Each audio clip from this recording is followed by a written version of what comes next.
Sherwin joins us now live from the United Nations in New York ahead of the Security Council meeting. Sherwin, a perennial conflict that again sees the Security Council meet in an emergency session and where expectations of an outcome remain low.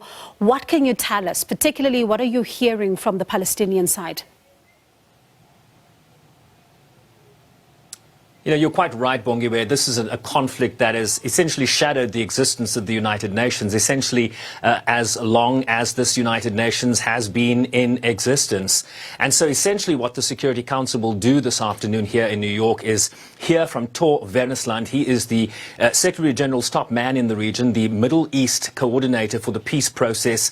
We'll also hear from the Palestinian Observer State Ambassador Riyad Mansour. Israel's ambassador will speak, as well as Egypt that secured the ceasefire that went into effect last night. That is a very big move, because otherwise the focus at the council would have been in really trying to urge the parties to implement a ceasefire. That is now in place. And so it's really to understand how events unfolded on the ground, leading up to essentially 56 hours of conflict that saw 44 Palestinians killed, including 15 children. So the question of proportionality certainly will be a big question put to the various interlocutors here at the United Nations. What led to this, right? Israel arrests a leader of a group called the Palestinian Islamic Jihad. That arrest is effected last Tuesday.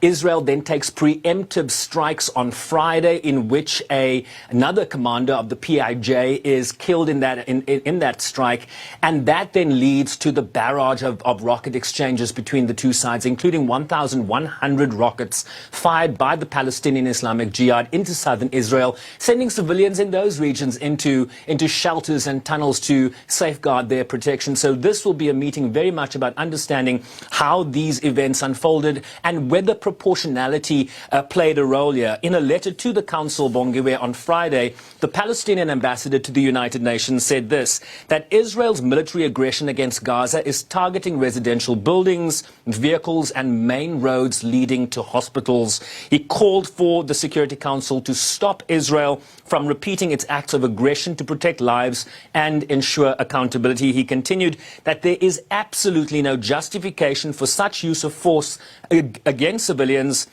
and that the insecurities of an occupying power, Bongiwe, this is important, cannot be prioritized over the lives and rights of the occupied people. So the question about Palestinian lives versus the question of Israeli lives that Israel says it's protecting, whereas the occupier has responsibility for all lives in terms of its mandate. So these are certainly questions that will come to the fore in that now open briefing in the Council that starts around 3 p.m. our time, around 9 p.m. Central African time, Bongiwe. And at the same time, Sherwin, the UN Secretary General in his statement reaffirmed the UN's commitment to the achievement of a two-state solution based on relevant UN resolutions.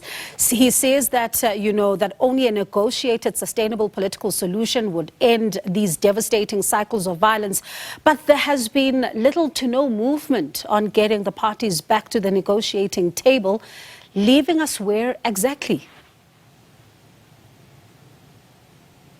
Yeah, and the focus has been, in terms of a broader political settlement on those direct negotiations, very much diluting any role the UN Security Council, whose mandate is the maintenance of international peace and security, diluting its effectiveness in trying to usher in or foster in some sort of settlement moving forward. We have not seen direct negotiations now for years, and they the foundational principles, what you call the building blocks or confidence building measures, don't really exist. Israel has been in a perpetual cycle of elections, 4 in 2 years, another one in November, in addition to the Palestinian Authority that hasn't had national elections since 2006. So who would the interlocutors be there, given the unease about, the stability on both sides? Settlement activity has continued in areas that Palestine wants to claim for a future independent state. What are the building blocks that will lead to peace? Biden, on that visit to Israel and Palestine in July, said the following: it's not ripe to restart Israeli-Palestinian talks,